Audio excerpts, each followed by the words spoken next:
So good morning. It is Monday, January 10th. Here are today's slides. First of all, our do now. If you were able to go on the field trip, what was the most notable part of the field trip for you? It can be anything you saw, observed, whatever. All right. This is in your do now for today, January 10th. Okay. And then I want you to tell me, what is the difference between the following three statements? What's the difference between a car traveled 45 miles per hour?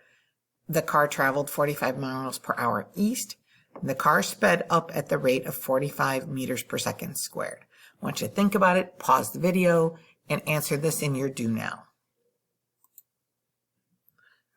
After your pause, we now are going to talk about our learning targets. I will recognize examples of speed, velocity, and acceleration when I read them or see them on a graph. I will also calculate net force. I can read an example to see if it's speed, velocity, or acceleration. I can interpret distance time graphs, speed versus time graphs. Now that speed versus time, that's our acceleration. So remember, in this second graph, a flat line means simply that the car is going at a constant speed. In the distance versus time, if we see a flat line, the car has stopped or paused. And then as we calculate net force, I'm going to determine which numbers to add or subtract to calculate my net force. All right, so the first 10 minutes we took to make sure we had our net force and velocity and reading practice. There is a linked worksheet. There are two there if you finish early, okay? But what I'd like you to do is go down to slide 5. I know this is a little different. And here is some a little video, about a 2.5-minute video on speed, velocity, and acceleration.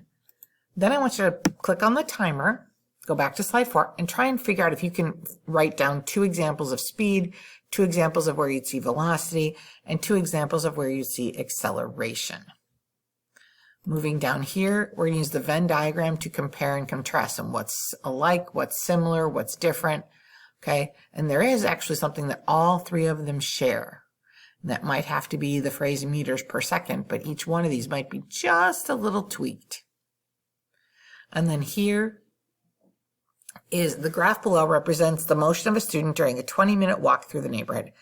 Analyze the motion represented in the graph and write a 1-paragraph story describing the student's trip.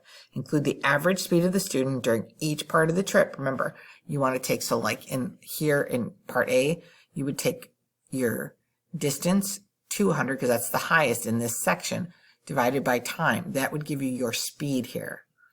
Now, because they're continuing to walk and not, okay, so they might have stopped or they may have slowed down here. You're going to have to tell me that, and you're going to have to tell me that. Include the average speed in meters per second. And then there's another little video here. If you're stuck on video about graphs, just to kind of go back over that, velocity and time, distance, so this kind of gives you a real good idea. And then here, which of the following best describes the acceleration of an object? Acceleration, is it meters per second, meters with a direction, meters per second with a direction, meters with a direction, or meters per second squared? I'm going to give you a hint. Acceleration doesn't have direction.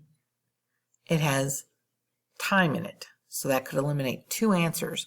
But there's actually something a little extra special about acceleration.